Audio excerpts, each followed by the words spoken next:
Big boss reality show.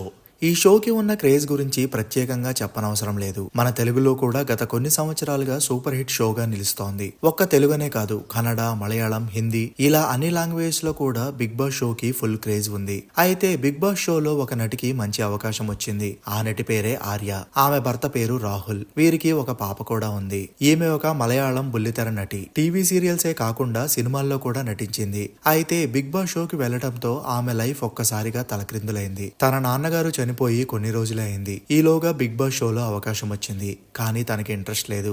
ఆమె భర్త మాత్రం బిగ్ బాస్ షోకి వెళ్ళు, మీ నాన్నగారు చనిపోయిన బాధ నుండి బయటపడతావని ఫోర్స్ చేసి మరీ బిగ్ బాస్ షోకి పంపించారు. అలా ఆమె బిగ్ బాస్ షోకి వెళ్ళిందో లేదో తన భర్త రాహుల్ తన లవర్ తో కలిసి దుబాయ్కి చెక్కేశాడు. ఆమె అనారోగ్యం కారణంగా షో నుండి ఒక నెలలోనే బయటికి వచ్చేశారు. వచ్చి తన భర్తకి కాల్ చేస్తే నో రెస్పాన్స్. ఇక చేసేదేం లేక తన ఆడబిడ్డకు కాల్ చేసిందట. తన అన్న మరొకరితో వివాహేతర సంబంధం పెట్టుకున్నాడని, తనని మర్చిపోమని చెప్పిందట. ఆ టైంలో ఆర్యకి తన భర్తని కాల్చి చంపాలి అన్నంత కోపం వచ్చింది. ఇక తనతో కలిసి ఉండటం ఇష్టం లేక విడాకులు తీసుకుంది ఆర్య.